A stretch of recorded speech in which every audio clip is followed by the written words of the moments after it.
ಶ್ರೀಗುರುಭ್ಯೋ ನಮಃ. ಸೃಷ್ಟಿಸ್ಥಿತ್ಯಪ್ಯೇಹ ನಿಯತಿದೃಶಿತಮೋ ಬಂಧಮೋಕ್ಷಾಶ್ಚ ಯಸ್ಮಾತ್ ಅಸ್ಯ ಶ್ರೀ ಬ್ರಹ್ಮರುದ್ರ ಪ್ರಭೃತಿ ಸುರನರದ್ವೀಷಶತ್ರುವಾತ್ಮಕಸ್ಯ ವಿಷ್ಣೋರ್ವ್ಯಸ್ತಾ ಸಮಸ್ತಾಃ ಸಕಲಗುಣನಿಧಿಃ ಸರ್ವದೋಷವ್ಯಪೇತಃ ಪೂರ್ಣಾನಂದೋ ವ್ಯಯೋ ಯೋ ಗುರುರಪಿ ಪರಮಃ ಚಿಂತಯೇತ್ ತಂ ಮಹಾಂತಂ. ಜನ್ಮಾದ್ಯಸ್ಯ ಯತೋನ್ಮಯಾದಿತರತಶ್ಚಾರ್ಥೇಷ್ವಭಿಜ್ಞಸ್ವರಾಟ್ तेने ब्रह्महृदाय आदिकवये मुह्यन्ति यं सूरयः तेजो वारिमृदां यथा विनिमयो यत्र त्रिसर्गो मृषा धाम्ना स्वेन सदा निरस्तकुहकं सत्यं परं धीमहि. नारायणं नमस्कृत्य नरं चैव नरोत्तमं देवीं सरस्वतीं व्यासं ततो जयमुदीरये. कृष्णाय वासुदेवाय हरये परमात्मने प्रणतः क्लेशनाशाय गोविन्दाय नमो नमः. ಶ್ರೀಗುರುಭ್ಯೋ ನಮಃ. ಶ್ರೀಮದ್ ಭಾಗವತ ಪ್ರಥಮ ಸ್ಕಂದ 18ನೇ ಅಧ್ಯಾಯದಲ್ಲಿ 21ನೇ ಶ್ಲೋಕ. ಅಥಾಪಿ ಯತ್ಪಾದನಕಾವಸೃಷ್ಟಂ ಜಗದ್ವಿರಿಂಚೋಪಹೃತಾರ್ಹಣಾಂಬಃ ಶೇಷಂ ಪುನಾತ್ಯನ್ಯತಮೋ ಮುಕುಂದಾತ್ ಕೋ ನಾಮ ಲೋಕೆ ಭಗವತ್ಪದಾರ್ಥಃ.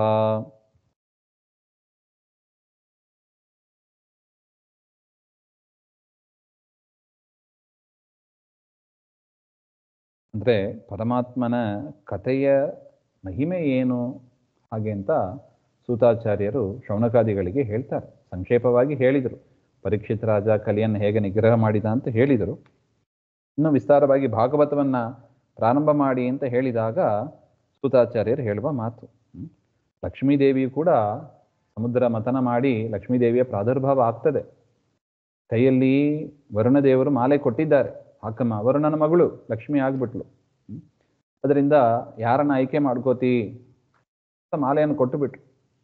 ಬ್ರಹ್ಮಾದಿ ದೇವತೆಗಳ ಹತ್ರ ಹೋಗಿ ಹೋಗಿ ಎಲ್ಲರಲ್ಲೂ ಕೂಡ ದೋಷವನ್ನೇ ಹೇಳ್ತಾರೆ. ಲಕ್ಷ್ಮಿ ದೋಷ ಇಲ್ಲದ ಏಕೈಕ ವ್ಯಕ್ತಿ ಅಂದರೆ ಯಾರು? ಅವನೇ ನನಗೆ ಅರ್ಹ, ಅವನೇ ನನಗೆ ಯೋಗ್ಯ, ಅವನಿಗೆ ನಾನು ಮಾಲೆ ಹಾಕೋದು ಅಂತ ಹೇಳಿ ಅಜಿತನಾಮಕ ಪರಮಾತ್ಮನ ಕೊರಳಿಗೆ ಲಕ್ಷ್ಮೀದೇವಿ ಮಾಲೆಯನ್ನು ಹಾಕಿದ್ರು. ಅದನ್ನು ಸೂತಾಚಾರ್ಯರು ನೆನಪಿಸ್ಕೋತಾರೆ. ಲಕ್ಷ್ಮೀದೇವಿ ಏನು ಮಾಡಿದರು ನೋಡಿ, ಬರೀತಾರೆ ನೋಡಿ. ಹಿತ್ವೇತರಾಂ ಪ್ರಾರ್ಥಯತೋ ವಿಭೂತಿ. ಎಲ್ಲರನ್ನೂ ಕೂಡ ಬಿಟ್ರು. ಬ್ರಹ್ಮಾದಿ ಸಕಲ ಜೀವ ರಾಶಿಗಳು, ಅಸುರರು ಎಲ್ಲರನ್ನೂ ಬಿಟ್ರು. ದೇವತೆಗಳು ಅಸುರರನ್ನೇ ಬಿಟ್ಟ ಮೇಲೆ ಮನುಷ್ಯರನ್ನ ಬಿಡೋದಂತ ಇನ್ನೇನು ಹೇಳೋದು, ನೀಚರು. ಅದರಿಂದ ದೋಷ ಇಲ್ಲದವ ಅಂದರೆ ಪರಮಾತ್ಮನನ್ನೇ ಹೇಗೆ ವರ್ಣ ಮಾಡಿದಲೋ ನಾವು ಕೂಡ ಹಾಗೆ ನಮ್ಮ ಬುದ್ಧಿ ಮನಸ್ಸು ಯಾರ್ಯಾರಿಗೋ ಕೊಟ್ಟು ಬಿಡಬಾರ್ದು. ಮನಸ್ಸನ್ನು ಯಾರ್ಯಾರಿಗೋ ಮಾಲ ಹಾಕಿಬಿಡಬಾರ್ದು. ಪರಮಾತ್ಮನ ಪಾದಕ್ಕೆ ಹಾಕಬೇಕು. ಪರಮಾತ್ಮನಿಗೆ ಮನಸ್ಸನ್ನು ಕೊಡಬೇಕು. ಎಲ್ಲರಲ್ಲೂ ಪರಮಾತ್ಮನನ್ನೇ ಕಾಣಬೇಕು. ಇದು ಹೇಳತಕ್ಕ ವಿಚಾರ. ಅಂಥ ಲಕ್ಷ್ಮೀದೇವಿಯ ಕಟಾಕ್ಷವನ್ನು ಬ್ರಹ್ಮಾದಿ ಸಕಲ ದೇವತೆಗಳು ಬಯಸ್ತಾರೆ. ಹಾಗಂದರೆ ಪರಮಾತ್ಮನ ಮಹಿಮೆ ಎಷ್ಟಿರಬೇಕು ನೋಡಿ. ಲಕ್ಷ್ಮಿಯ ಕಟಾಕ್ಷವನ್ನು ಬಯಸೋದಕ್ಕೆ ಯದ್ಯಪಿ ಬೈದು ಹೋಗಿದ್ದಾಳೆ ಲಕ್ಷ್ಮಿ, ನಿಮ್ಮಲ್ಲಿ ದೋಷ ಇದೆ ಹಾಗೆ ಅಂತ. ಆದರೂ ಕೂಡ ಲಕ್ಷ್ಮಿಯ ಕಟಾಕ್ಷವನ್ನೇ ಎಲ್ಲರೂ ಬಯಸ್ತಾರೆ. ಯಾರಿಗೆ ಬೇಡ ಹೇಳಿ ಲಕ್ಷ್ಮೀ ಕಟಾಕ್ಷ? ಎಲ್ಲರಿಗೂ ಬೇಕು ಲಕ್ಷ್ಮಿ ಅನುಗ್ರಹ. ಭಾಗ್ಯದ ಲಕ್ಷ್ಮೀ ಬಾರಮ್ಮ ಅಂತ ಹಾಡು ಹೇಳಿದ್ದು ನಾವು. ಆ ರೀತಿಯಾಗಿ ಪ್ರಾರ್ಥನೆಯನ್ನು ಮಾಡ್ತಾರೆ. ಅಥಾಪಿ ಯತ್ಪಾದ ನಖಾವಸೃಷ್ಟಂ ಜಗದ್ವಿರಿಂಚೋಪಹೃತ. ಪರಮಾತ್ಮನ ತ್ರಿವಿಕ್ರಮ ಅವತಾರವನ್ನು ಸ್ಮರಿಸ್ಕೊತಾ ಇದ್ದಾರೆ. ಆ ಪರಮಾತ್ಮನ ಪಾದ ತ್ರಿವಿಕ್ರಮನಾಗಿ ಪರಮಾತ್ಮ ಬಲಿಚಕ್ರವರ್ತಿ ಹತ್ರ ದಾನವನ್ನು ಬೇಡಿ 3ನೇ ಹೆಜ್ಜೆ ಎಲ್ಲಿಡೋದು ಅಂತ ಕೇಳಿದಾಗ ಬೆಳೆದ ಬೆಳೆದ ಬೆಳೆದ ಬ್ರಹ್ಮಾಂಡದ ಕರ್ಪರ, ಅಂದರೆ ಬ್ರಹ್ಮಾಂಡದ ಕಾಂಪೌಂಡ್ ವಾಲ್ ಅದು. ಆ ಕಾಂಪೌಂಡ್ ವಾಲ್ ಹೊಡೆದೋಯ್ತು ಪರಮಾತ್ಮನ ಉಗುರು ತಾಕಿ. 50 ಯೋಜನೆ ವಿಸ್ತೀರ್ಣ ಆ ಕಾಂಪೌಂಡ್ ವಾಲ್. ಏನೋ 1 ಫೀಟ್ 2 ಫೀಟ್ ಅಂತ ತಿಳ್ಕೋಬೇಡಿ. 50,000 ಯೋಜನದ ವಿಸ್ತೀರ್ಣವಾದ ಕಾಂಪೌಂಡ್ ವಾಲು ಪರಮಾತ್ಮನ ಸಣ್ಣ ಉಗುರಿನ ಸ್ಪರ್ಶ. ಅದರಿಂದ ಸೀಳಿ ಹೊರಗಿದ್ದ ನೀರು ಎಲ್ಲ ಒಳಗೆ ಬಂತು. ವಾಯುದೇವರು ಪ್ಯಾಚ್ ವರ್ಕ್ ಮಾಡಿದರು ಆ ಸಂದರ್ಭದಲ್ಲಿ. ಎಷ್ಟು ರೂಪ ತೆಗೆದುಕೊಂಡು ಅಂದರೆ 3 ಕೋಟಿ ರೂಪ. ಬ್ರಹ್ಮಾಂಡದ ಕರ್ಪರ ಇಲ್ಲಂದರೆ ಹೊರಗಿನ ನೀರು ಒಳಗೆ ಬಂದುಬಿಡುತ್ತದೆ, ಇಡೀ ಬ್ರಹ್ಮಾಂಡ ಹಾಳಾಗಿಬಿಡುತ್ತದೆ. ಹಂಗಾಗಬಾರ್ದು. ಕಷ್ಟಪಟ್ಟು ದೇವತೆಗಳ ಪ್ರಾರ್ಥನೆಯನ್ನು ಮನ್ನಿಸಿ ಪರಮಾತ್ಮ ಲೀಲೆಯಿಂದ ಮಾಡಿದ. ಆದರೆ ದೇವತೆಗಳಿಗೆ ಜಗತ್ತು ನಿರ್ಮಾಣ ಮಾಡೋಷ್ಟರಲ್ಲಿ ಸಾಕು ಅನಿಸ್ಬಿಡುತ್ತೆ. ಯಾಕೆಂದರೆ ಅವರಿಗೆ ಮಾಡ್ಲಿಕ್ಕೆ ಆಗ್ತಾ ಇಲ್ಲ. ಅಡುಗೆ ಮಾಡಿದ್ರೆ ಏನು ಮಾಡ್ತಾರೆ ನೋಡಿ ಗಂಡಸರು. ಕೆಲವು ಗಂಡಸರು ಚೆನ್ನಾಗಿ ಮಾಡ್ತಾರೆ. ಅಭ್ಯಾಸ ಇಲ್ಲದವರು ಅಡುಗೆ ಮಾಡಿದ್ರೆ ತಲೆ ಕೆರ್ಕೋತಾ ನಿಂತಿರ್ತಾರೆ ನೋಡಿ. ಆ ಥರ ಇತ್ತು ದೇವತೆಗಳ ಪರಿಸ್ಥಿತಿ. ದೇವರೇ ಮತ್ತೆ ಎಲ್ಲವನ್ನು ಮಾಡಿದ. ಪುನಃ ಕಾಂಪೌಂಡ್ ವಾಲ್ ಕಿತ್ತೋಗ್ಬಿಟ್ರೆ ಯಾರು ಸರಿ ಮಾಡೋದು? ವಾಯುದೇವರು 3 ರೂಪ ತೆಗೆದುಕೊಂಡು ಪ್ಯಾಚ್ ವರ್ಕ್ ಮಾಡಿ ಆ ನೀರನ್ನೆಲ್ಲ ನಿಲ್ಲಿಸಿ. ವಾಯುದೇವರ ಸಾಮರ್ಥ್ಯ ನೋಡಿ. ಆ ನೀರನ್ನು ಹಿಡಿದು ಬ್ರಹ್ಮದೇವರು ಪರಮಾತ್ಮನ ಪಾದ ತೊಳೆದರು. ನೋಡಿ, ಕೆರೆಯ ನೀರನ್ನು ಕೆರೆಗೆ ಚೆಲ್ಲೋದು. ಕೊಟ್ಟದ್ದು ನೀರು ಪರಮಾತ್ಮನೇ.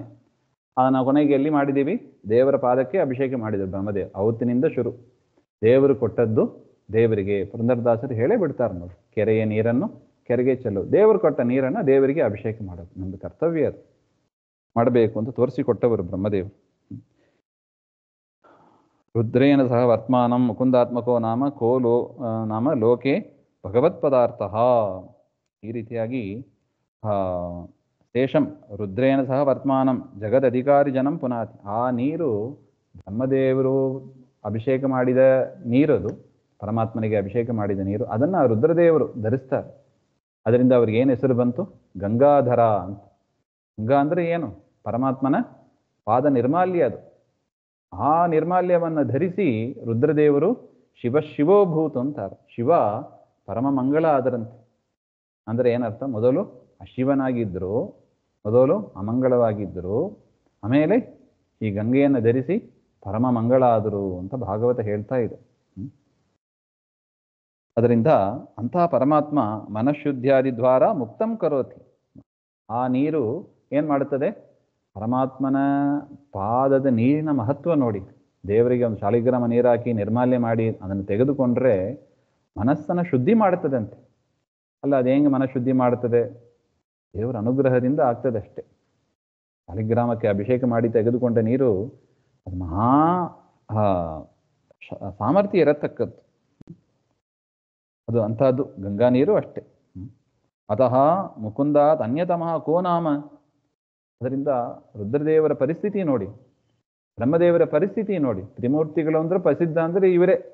ಬ್ರಹ್ಮದೇವರು ಹೀಗೆ ಪರಮಾತ್ಮನ ಪೂಜೆ ಮಾಡಿದರು ಅಂದರೆ ಪೂಜೆ ಮಾಡಿದವರು ಸಣ್ಣವರು, ಪೂಜೆ ಮಾಡಿಸಿಕೊಂಡ ಪರಮಾತ್ಮ ದೊಡ್ಡವ ಅಲ್ಲವೇ?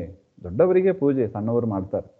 ಅದೇ ಥರ ಆ ಪರಮಾತ್ಮನ ಪಾದ ಧೂಳಿಯನ್ನು, ನಿರ್ಮಾಲ್ಯವನ್ನು ರುದ್ರದೇವರು ಧರಿಸಿದ್ದಾರೆ ಅಂದರೆ ತಲೆಯಲ್ಲಿ ಧರಿಸಿದವರು, ಪಾದಧೂಳಿಯನ್ನು ಧರಿಸಿದವರು ಸಣ್ಣವರು.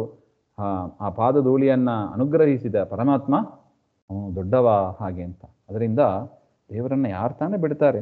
ಪರಮಾತ್ಮನ ಪಾದವನ್ನು ದೊಡ್ಡವರೆಲ್ಲರೂ ಅನುಸರಿಸಿದ್ದಾರೆ. ಈಗಲೂ ನೋಡಿದ್ದೀವಿ ನಾವು. ಇಂದ್ರದೇವರ ಮಾತು ಏನಂತ ತಾತ್ಪರ್ಯ ನಿರ್ಣಯದಲ್ಲಿ ಆಚಾರ್ಯ ಹೇಳಿದ್ರು. ಎಲ್ಲಿ ಕೃಷ್ಣ ಇದ್ದಾನೆ ಅಲ್ಲಿಗೆ ಜಯ. ಇಂದ್ರದೇವರು ಹಾಗೆ ಹೇಳ್ತಾರೆ. ಶಿವ ತಲೆಯಲ್ಲಿ ಧರಿಸಿದ್ದಾರೆ. ಬ್ರಹ್ಮದೇವರು ಸ್ವತಃ ಪರಮಾತ್ಮನ ಪಾದಪೂಜೆ ಮಾಡ್ತಾರೆ. ಹಾಗೆಂದರೆ ಪರಮಾತ್ಮ ದೊಡ್ಡವ ಹೌದೋ ಅಲ್ಲೋ? ಅಂತಹ ಪರಮಾತ್ಮನ ಕಥೆಯನ್ನು ಕೇಳೋದು, ಅದಕ್ಕೆ ಈ ಶರೀರ, ಅದಕ್ಕೆ ಈ ಕಿವಿ ಇರೋದು ಹಾಗೆ ಅಂತ. ಬರೀತಾರೆ ನೋಡಿ, ಜಗದುತ್ತಮಯೋ ವಿರಿಂಚಿ ರುದ್ರಯೋರಪಿ ಪೂಜಕತ್ವ ಪೂತತ್ವಾಭ್ಯಾಂ ನೀಚತ್ವ ಅವಗಮ. ಯಾವ ಕಾರಣದಿಂದ ಬ್ರಹ್ಮರುದ್ರಾದಿಗಳು ಪರಮಾತ್ಮನನ್ನ ಪೂಜೆ ಮಾಡಿದ್ದಾರೆ, ಅದರಿಂದಲೇ ಅವರೆಲ್ಲ ಸಣ್ಣವರು. ಪರಮಾತ್ಮ ಸರ್ವೋತ್ತಮನಾಗಿದ್ದಾನೆ. ಏವಮೇವ ಶಕ್ತಿಯ ಅನಂತಸ್ಯ. ಅಂತಹ ಪರಮಾತ್ಮನಲ್ಲಿ ಅನಂತ ಶಕ್ತಿ ಇದೆ. ಅಂತಹ ಶಕ್ತಿಯುಳ್ಳ ಪರಮಾತ್ಮ ಸ್ವಾತಂತ್ರ್ಯದಿಂದ, ದೇಶದಿಂದ, ಕಾಲದಿಂದ ಎಲ್ಲ ಕಡೆ ವ್ಯಾಪ್ತನಾಗಿದ್ದಾನೆ ಹಾಗೆ ಅಂತ. ಪರಮಾತ್ಮನೇ ಸರ್ವೋತ್ತಮನಾಗಿದ್ದಾನೆ ಎಂಬ ಒಂದು ವಿಚಾರವನ್ನು ಭಾಗವತದಲ್ಲಿ ಸೂತಾಚಾರ್ಯ ತಿಳಿಸಿಕೊಡ್ತಾ ಇದ್ದಾರೆ. ಅದಕ್ಕೆ ದೃಷ್ಟಾಂತ ಕೊಟ್ಟರು. ಯಾರನ್ನ ನೋಡಿ? ಬ್ರಹ್ಮದೇವರು ಏನು ಮಾಡಿದರು, ಅವರ ಆಕ್ಟಿವಿಟೀಸ್ ನೋಡಿ. ಬ್ರಹ್ಮದೇವರು ಏನು ಮಾಡಿದರು, ರುದ್ರದೇವರು ಏನು ಮಾಡಿದರು. ನಮ್ಮಲ್ಲಿ ಒಂದು ಗಲಾಟೆ ಒಂದು ದೊಡ್ಡದು. ಈ ಹಿಂದೂ ಧರ್ಮದಲ್ಲಿ ಅನೇಕ ದೇವತೆಗಳಿದ್ದಾರೆ. ಯಾರೋ ಒಬ್ರು ಹೇಳಿದರು, ಈ ಜೆ ಕೃಷ್ಣಮೂರ್ತಿ ಅಂತ ಯಾರೋ ಒಬ್ರು ಹಿಂದೂ ದೇವರು, ಅವರೊಂದು ಪ್ರವಚನ ಏನೋ 30,000 ದೇವತೆಗಳನ್ನು ಪೂಜೆ ಮಾಡ್ತಾ ಇದ್ದಾರೆ ಹಾಗೆ ಅಂತ. ಅದರಿಂದ ಸರಿಯಲ್ಲ ಅಂತ ವಾದ ಅವರು. ನೋಡಿ, ಭಾಗವತ ಹಾಗೆ ಹೇಳ್ತಾ ಇದೆ ನಮಗೆ.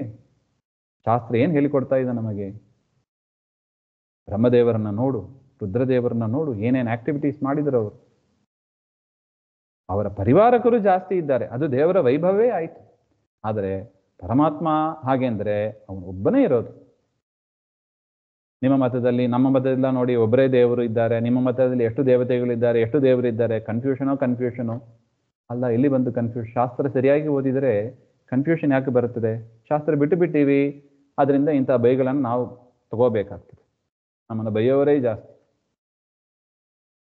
ಏನ್ರಿ ಕನ್ಫ್ಯೂಷನು? ಅವ್ರು ದೊಡ್ಡವರು ಅಂತಾರೆ, ಇವ್ರು ದೊಡ್ಡವರು ಅಂತಾರೆ. ಎಷ್ಟು ಜಗಳ ನಿಮ್ಮಲ್ಲಿ. ಅವ್ರಿಗೆ ಕಂಡ್ರೆ ಇವರಿಗೆ ಆಗಲ್ಲ, ಇವ್ರನ್ನ ಕಂಡ್ರೆ ಅವರಿಗೆ ಆಗಲ್ಲ. ಶಾಸ್ತ್ರ ಏನು ಹೇಳ್ತಾ ಇದೆ ನೋಡಿ. ಇದನ್ನೇ ಆಚಾರ್ಯರು, ಮಧ್ವಾಚಾರ್ಯರು ಕೂಡ ಇದನ್ನೇ ಹೇಳ್ತಾ ಇದ್ದಾರೆ, ಪರಮಾತ್ಮನೇ ಸರ್ವೋತ್ತಮ ಹಾಗೆ ಅಂತ. ಅಂದರೆ ಬೇರೆಯವರು ಕಳಪೆ, ಅಂದರೆ ಬೇರೆಯವರು ವೇಸ್ಟು, ಬೇರೆಯವ್ರನ್ನ ಪೂಜಿಸಬಾರದು, ಹಾಗೆ ಎಂದಿಗೂ ಇಲ್ಲ, ಎಲ್ಲೂ ಹೇಳಿಲ್ಲ. ಎಲ್ಲರಲ್ಲೂ ದೇವರನ್ನು ಕಾಣಬೇಕು, ದೇವರ ಪ್ರತಿಮೆ ಅಂತ ಇಟ್ಟುಕೊಂಡು ಪೂಜೆಯನ್ನು ಮಾಡಬೇಕು. ಅದರಿಂದ ಮೂರ್ತಿ ಪೂಜೆ ಸಲ್ಲದು, ದೇವರಿಗೆ ಮೂರ್ತಿ ಇಲ್ಲ ಅದು ಹೇಳಬಾರ್ದು. ನೋಡಿ, ಬ್ರಹ್ಮದೇವರು ಮಾಡಿದ್ದಾರೆ, ರುದ್ರದೇವರು ಧರಿಸಿದ್ದಾರೆ. ಹಾಗಿದ್ದ ಮೇಲೆ ಮೂರ್ತಿ ಪೂಜೆ, ಪಾದ ಪೂಜೆ ಮಾಡಬೇಕಂದ್ರೆ ಮೂರ್ತಿ ಬೇಕಲ್ವ? ಇಲ್ಲಾಂದ್ರೆ ಎಲ್ಲಿ ಯಾವ ಪಾದಕ್ಕೆ ತೊಳೆಯೋದು? ಪಾದ ಇದೆ ಅಂದರೆ ತಾನೇ ಪಾದ ಪೂಜೆ ಆಗ್ತದೆ. ಪಾದನೇ ಇಲ್ಲ, ರೂಪನೇ ಇಲ್ಲ ಅಂತ ಹೇಳಿದರೆ, ದೇವರಿಗೆ ರೂಪ ಇದೆ, ಬ್ರಹ್ಮದೇವರು ಪೂಜೆ ಮಾಡಿದ್ದಾರೆ. ತ್ರಿವಿಕ್ರಮ ದೇವಸ್ಥಾನ ಎಷ್ಟು ಕಡೆ ನಾವು ನೋಡ್ತೀವಿ. ದೇವರಿಗೆ ರೂಪ ಇಲ್ಲ ಅಂತ ವಾದ ಮಾಡೋದು ಅದು ಕೂಡ ಸರಿಯಲ್ಲ. ದೇವರಿಗೆ ರೂಪ ಇದೆ, ಅವನೇ ಸರ್ವೋತ್ತಮನಾಗಿದ್ದಾನೆ, ಗುಣಪೂರ್ಣನಾಗಿದ್ದಾನೆ, ಹೀಗೆ ನಮಗೆ ಭಾಗವತ ತಿಳಿಸಿಕೊಡ್ತಾ ಇದೆ. ಅದರಿಂದ ಬೇರೆಯವರು ಹೇಳ್ತಾರೆ ಅವರಿದೆ, ನಮ್ಮ ಹಿಂದೂ ಧರ್ಮದಲ್ಲಿ ದೋಷ, ಯಾವುದೂ ಇಲ್ಲ. ಶುದ್ಧ ಶಾಸ್ತ್ರ, ಶುದ್ಧ ಧರ್ಮ ಇದು. ಇದು ನಾವು ಅರ್ಥ ಮಾಡಿ ಇದನ್ನೆಲ್ಲ ನಾವು ಹೇಳಬೇಕು. ನಮಗೆ, ನಮ್ಮ ಮಕ್ಕಳಿಗೆ, ಸುತ್ತಮುತ್ತ ಇರುವವರಿಗೆ ಭಾಗವತದಲ್ಲಿ ಹಿಂಗೆ ಹೇಳಿದ್ದಾರೆ, ಹೀಗೆ ಹೇಳಿದ್ದಾರೆ ಹಾಗೆ ಅಂತ ಇದರ ಪ್ರಚಾರ ಆಗಬೇಕು. ಅದೆಲ್ಲ ನಾವೇ ಮಾಡಬೇಕು. ಅದರಿಂದ ಸಮಾಜದಲ್ಲಿ ದೊಡ್ಡ ಒಂದು ಪರಿಣಾಮ ಬರುತ್ತದೆ, ದೊಡ್ಡ ಚೇಂಜ್ ಅದು. ಹಿಂದೂ ಧರ್ಮದಲ್ಲಿ ಇರುವ ಅನೇಕ ಕನ್ಫ್ಯೂಷನ್ಸ್ ಅನ್ನು ನಾವು ತೆಗಿಬೇಕು. ಯತ್ರ ಅನುರಕ್ತ ಸಹಸೈವ ಧೀರಾಃ ವ್ಯಪೋಹ್ಯ ದೇಹಾದಿಷು ಸಂಗಮೂಢಂ ವ್ರಜಂತಿ ತತ್ಪಾರಮಹಂಸ್ಯ ಸತ್ಯಂ ಯಸ್ಮಿನ್ ನ ಹಿಂಸೋ ಪರಮಶ್ಚ ಧರ್ಮಃ. ಪರಮಹಂಸಾಶ್ರಮ ಪ್ರಾಪ್ಯಂ ಸತ್ಯಂ ಬ್ರಹ್ಮ ಏವಂ ಉಕ್ತ ಹೇತುಷು ವ್ಯಾಪ್ತಿಂ ಉಪಪಾದ್ಯ. ಈ ರೀತಿಯಾಗಿ ಪರಮಾತ್ಮ ದೇಶದಿಂದ ಕಾಲದಿಂದ ತುಂಬಿದ್ದಾನೆ, ಎಲ್ಲ ಕಡೆ ಇದ್ದಾನೆ. ತತ್ಸೃಷ್ಟ್ವಾ ತದೇವಾನುಪ್ರಾವಿಶತ್, ದೇಶದಿಂದ ಕಾಲದಿಂದ ಗುಣದಿಂದ ಪರಮಾತ್ಮ ತುಂಬಿದ್ದಾನೆ ಅಂತ ಇಷ್ಟು ವಿಚಾರವನ್ನು ಹೇಳಿ ಮಹತ್ತಮೈಕಾಂತ ಪರಾಯಣತ್ವಂ ವಿವೃಣೋತಿ. ದೊಡ್ಡ ದೊಡ್ಡ ಮಹನೀಯರೆಲ್ಲ ಪರಮಾತ್ಮನನ್ನು ಆಶ್ರಯಿಸಿದ್ದಾರೆ ಅಂತ ಒಂದು ಕಾರಣ ಹಿಂದೆ ಹೇಳಿದರು. ಈ ಪದ್ಯದಲ್ಲೂ ಅದನ್ನೇ ವಿವರಿಸ್ತಾ ಇದ್ದಾರೆ. ಮೊದಲು ಏನ್ ಮಾಡಿದ್ರು, ಲಕ್ಷ್ಮೀದೇವಿ ಯಾರನ್ನ ಮರೆ ಹೊಕ್ಕಳು ಅಂತ ಹೇಳಿದ್ರು ನೋಡಿ. ಅಲ್ಲಿಂದ ಶುರುವಾಯಿತು.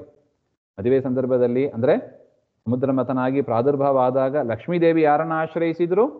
ಪರಮಾತ್ಮನನ್ನೇ. ಉಳಿದ ಬ್ರಹ್ಮಾದಿ ದೇವತೆಗಳು, ಅಸುರರು ಎಲ್ಲರಲ್ಲೂ ದೋಷ ಹೇಳಿದ್ರು. ಅದರಿಂದ ಲಕ್ಷ್ಮೀದೇವಿ ಕೂಡ ಆಶ್ರಯ ಮಾಡಿದ್ದು ಪರಮಾತ್ಮನನ್ನೇ. ಇನ್ನು ಬ್ರಹ್ಮದೇವರು, ವಾಯುದೇವರು ಅವರು ಕೂಡ ತ್ರಿವಿಕ್ರಮನಾಗಿ ಬಂದಾಗ ಆಶ್ರಯಿಸಿದ್ದು ಪರಮಾತ್ಮನನ್ನೇ. ಅಷ್ಟು ಹೇಳಿ ಸಾಕಾಗಿಲ್ಲ ನೋಡಿ ಸೂತಾಚಾರ್ಯರಿಗೆ. ಇನ್ನು ಹೇಳಬೇಕಾದಿದಪ್ಪ, ಹರಿ ಸರ್ವೋತ್ತಮನಾಗಿದ್ದಾನೆ ಹಾಗೆ ಅಂತ ಇನ್ನಷ್ಟು ಹೇಳ್ತಾ ಇದ್ದಾರೆ ನೋಡಿ. ಎಷ್ಟು ಕಾರಣಗಳು ಕೊಡ್ತಾರೆ ನೋಡಿ.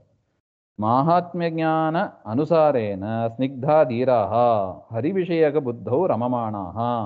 ಜ್ಞಾನಿಗಳು ಏನಿರ್ತಾರೆ, ಹರಿವಿಷಯಕ ಬುದ್ಧವು ರಮಮಾಣ, ಪರಮಾತ್ಮನ ಕುರಿತಾದ ವಿಚಾರದಲ್ಲಿ ಅವರಿಗೆ ಭಾರಿ ಆಸಕ್ತಿ ಇರುತ್ತದೆ, ಅಲ್ಲೇ ಸಂತೋಷ ಪಡ್ತಾರೆ ಅವರು.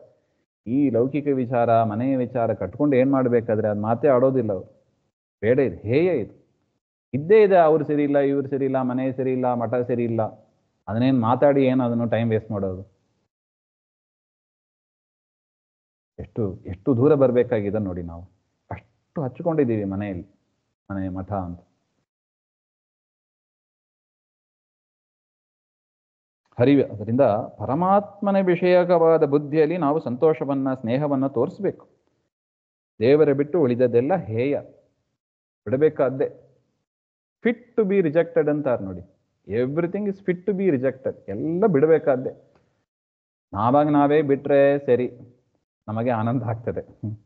ದೇವರು ಬಿಡಿಸಿದ ಅಂದ್ರೆ ಆಗ ನಮಗೆ ದುಃಖ ಆಗ್ಬೋದು, ಅದು ಅನಿವಾರ್ಯ. ಅದು ಇಲ್ಲಾಂದ್ರೆ ನಾವು ಬಗ್ಗೋದಿಲ್ಲ ರೀ, ಅದೇ ದೊಡ್ಡ ಚಾಲೆಂಜ್. ಮಾತಲ್ಲಿ ಕೇಳಿದರೆ ನಾವು ಬಗ್ಗು ಬಿಟ್ರೆ ಇಷ್ಟು ದುಃಖ ನಾವು ಅನುಭವಿಸಬೇಕಾಗಿಲ್ಲ. ಆದರೆ ಏನು ಮಾಡೋದು, ಅಷ್ಟು ಆ ಒಂದು ಪಕ್ವತೆ ನಮ್ಮಲ್ಲಿ ಬರಬೇಕು. ಇದು ದೇವರು ಕೊಡಬೇಕು, ಅನುಗ್ರಹ ಮಾಡಬೇಕು. ಅದಕ್ಕೆ ಮೇಲಿಂದ ಮೇಲೆ ಇದನ್ನೇ ವಿಚಾರ ಮಾಡ್ತಾ ಇರಬೇಕು. ಅಂಥ ಪರಮಾತ್ಮನಲ್ಲೇ ಆಸಕ್ತಿ ಇರತಕ್ಕ ಆ ಜ್ಞಾನಿಗಳು ಪರಮಹಂಸ ಸನ್ಯಾಸಿಗಳು ಅಂತ ಹೇಳ್ತಾರೆ ನೋಡಿ. ಸನ್ಯಾಸಿಗಳು ಅಹಿಂಸಾ ಉಪರಮಃ ವಿಹಿತ ಹಿಂಸಾ ಯಾಗ ಯಜ್ಞಗಳನ್ನು ಕೂಡ ಅವರು ಬಿಟ್ಟು ಬಿಡ್ತಾರೆ. ಯಜ್ಞ ಯಾಗಾದಿಗಳನ್ನು ಮಾಡೋದಿಲ್ಲ ಸನ್ಯಾಸಿಗಳು. ಅದನ್ನು ಕೂಡ ಬಿಟ್ಟು, ಯಾಕೆ ಅಷ್ಟು ಹಿಂಸೆನೇ ಮಾಡಬಾರ್ದು? ಯಾಕೆ? ಪ್ರಾಣಿಗಳ ಹಿಂಸೆ, ಪರಮಾತ್ಮ ಇದ್ದಾನೆ ಅಂತ ಆದ ಮೇಲೆ ಪ್ರಾಣಿ ಹಿಂಸೆ ಹೇಗೆ ಮಾಡೋದು? ಪ್ರಾಣಿ ಹಿಂಸೆ ಮಾಡ್ಲಿಕ್ಕೆ ಬರೋದು? ಅದನ್ನೇ ಹೇಳಿದ್ದು, ಪರಮಾತ್ಮನಲ್ಲಿ ರಥವನ್ನ ಆಸಕ್ತಿಯನ್ನ ತೋರಿಸುವವರು ಯಾವ ಪ್ರಾಣಿಯನ್ನು ಹಿಂಸೆ ಮಾಡೋದಿಲ್ಲ.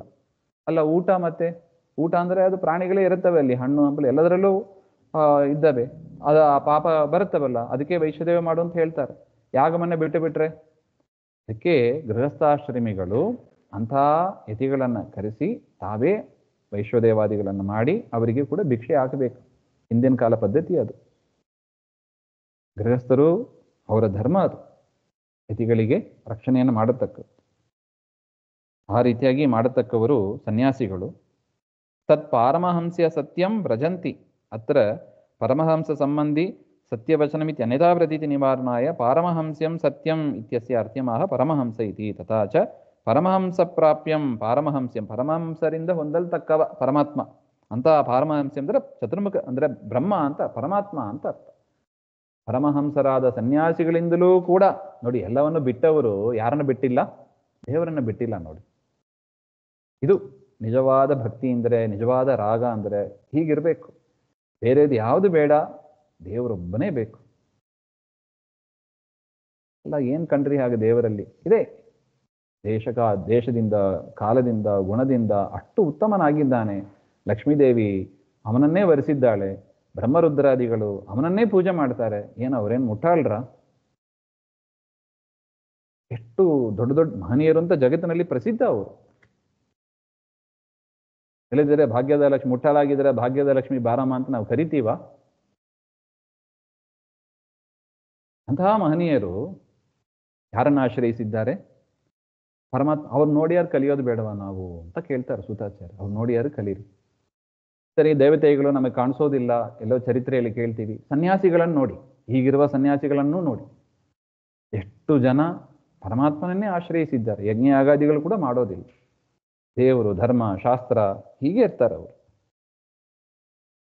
ಅನೇನ ಮಹತ್ತಮ. ಅದರಿಂದ ಅವರು ಹೇಗೆ ಆಸಕ್ತರಾಗಿದ್ದಾರೋ ಅದೇ ರೀತಿಯಾಗಿ ನಾವು ಕೂಡ ದೇವರನ್ನೇ ಆಶ್ರಯಿಸಿ ಇರಬೇಕು, ದೇವರನ್ನೇ ಸ್ಮರಿಸ್ತಾ ಇರಬೇಕು ಅಂತ. ಒಟ್ಟು ಎಲ್ಲರೂ ಕೂಡ ಪರಮಾತ್ಮನನ್ನು ಆಶ್ರಯಿಸಿದ್ದಾರೆ ಅಂತ ಹೇಳಬೇಕಾಗಿದೆ ಸೂತಾಚಾರ್ಯರಿಗೆ. ದೇವತೆಗಳಾಗಲಿ, ಋಷಿಗಳಾಗಲಿ ಮತ್ತು ಸನ್ಯಾಸಿಗಳಾಗಲಿ ಎಲ್ಲರೂ ಕೂಡ ದೇವರನ್ನೇ ಆಶ್ರಯಿಸಿದ್ದ. ಅಷ್ಟು ಉತ್ತಮವಾದ ವ್ಯಕ್ತಿ, ಅಷ್ಟು ಉಪಕಾರ ನಾವು ಪಡ್ಕೊಂಡಿದ್ವಿ. ಗ್ರಾಟಿಟ್ಯೂಡ್ ಚೂರಾರು ಬೇಡ ನಮಗೆ. ಅನೇನ ಮಹತ್ತಮಾಃ ಪರಮಹಂಸಾಃ ಬ್ರಹ್ಮಾದ್ಯಾಃ ಮೌನಿವತ್ ಇತರೇಷಾಮಪ್ಯುಪದೇಶಾತ್ ಇತಿ ವಚನಾತ್ ತೇಷಾಂ ವಿಷಯವೈರಾಗ್ಯ ಭಕ್ತಿಜ್ಞಾನಾದಿನ ಏಕಾಂತೇನ ನಿಯಮೇನ ಪಾರಾಯಣಶ್ಚರಮಪ್ರಾಪ್ಯ ಇತಿ ಮಹತ್ತಮೇಕಾಂತ ಪರಾಯಣತ್ವಂ ವಿವೃತಂ ಇತಿ ಜ್ಞಾತವ್ಯಂ. ಇದರಿಂದ ಪರಮಾತ್ಮ ಏನಾಗಿದ್ದಾನೆ? ದೊಡ್ಡವರಿಂದಲೂ ಕೂಡ ಆಶ್ರಯಿಸಲ್ಪಟ್ಟಿದ್ದಾನೆ. ಲೋಕದಲ್ಲಿ ದೊಡ್ಡವರು ಅಂತ ಪ್ರಸಿದ್ಧರಾದವರು ಯಾರು? ಲಕ್ಷ್ಮಿ, ಬ್ರಹ್ಮಾದಿ ದೇವತೆಗಳು, ಬ್ರಹ್ಮರುದ್ರಾದಿ ದೇವತೆಗಳು, ಬ್ರಹ್ಮರುದ್ರ ಇಂದ್ರಾದಿ ದೇವತೆಗಳು ಮತ್ತು ಸನ್ಯಾಸಿಗಳು ಎಲ್ಲರೂ ಕೂಡ ದೇವರನ್ನೇ ಆಶ್ರಯಿಸಿದ್ದಾರೆ. ಹಾಗೆ ಅಂತ. ಅದರಿಂದ ದೇವರಿಗೆ ಏನು ಹೆಸರು? ಮಹತ್ತಮೈಕಾಂತ ಪರಾಯಣತ್ವಂ. ದೇವರಲ್ಲಿರುವ ದೊಡ್ಡ ಒಂದು ಗುಣ. ದೊಡ್ಡವರಿಂದಲೂ ಕೂಡ ವಂದೇ ವಂದ್ಯಂ ಸದಾನಂದಂ ವಾಸುದೇವ್ ಇಂದಿರಾಪರಿಮಾದ್ಯಾದಿ ವರದೇಶ ವರಪ್ರದಂ ಅಂತ ಹೇಳ್ತಾರೆ ನೋಡಿ. ವರವನ್ನ ಕೊಡುವವರಿಗೂ ಕೂಡ ಪರಮಾತ್ಮ ಅವರಿಗೂ ಈಶನಾಗಿದ್ದು ಅವರಿಗೂ ವರವನ್ನು ಕೊಡ್ತಾನಂತೆ. ವರದೇಶ ವರಪ್ರದಂ. ಆ ದೃಷ್ಟಿಯಿಂದ ನೋಡಿದರೂ ಕೂಡ ದೇವರೇ ಉತ್ತಮ. ಯಹ ಅನಂತಶಕ್ತಿ ಇತ್ಯಾರಭ್ಯ ಯತ್ರ ಅನುರಕ್ತಃ ಇತ್ಯಂತಾನಾಂ ಯಚ್ಛಬ್ದಾನಾಂ ಕುತಃ ಪುನಃ ಇತಿ ಪೂರ್ವಶ್ಲೋಕಸ್ಥೇನ ತಸ್ಯ ಇತ್ಯನೇನ ಅನ್ವಯ. ಈ ರೀತಿಯಾಗಿ ಪರಮಾತ್ಮ ಎಲ್ಲರಿಂದಲೂ ಕೂಡ ಆಶ್ರಯ ಪಡುವ, ಎಲ್ಲರೂ ದೇವರನ್ನು ಆಶ್ರಯಿಸ್ತಾರೆ. ಅದರಿಂದ ಅಂತಹ ಪರಮಾತ್ಮನ ಕಥೆಯನ್ನು ನೀವು ಕೇಳ್ತಾ ಇದ್ದೀರಾ, ನನಗೆ ತುಂಬ ಆನಂದ ಆಗ್ತದೆ ಅಂತ ಮುಂದೆ ಹೇಳಲಿಕ್ಕಿದ್ದಾರೆ.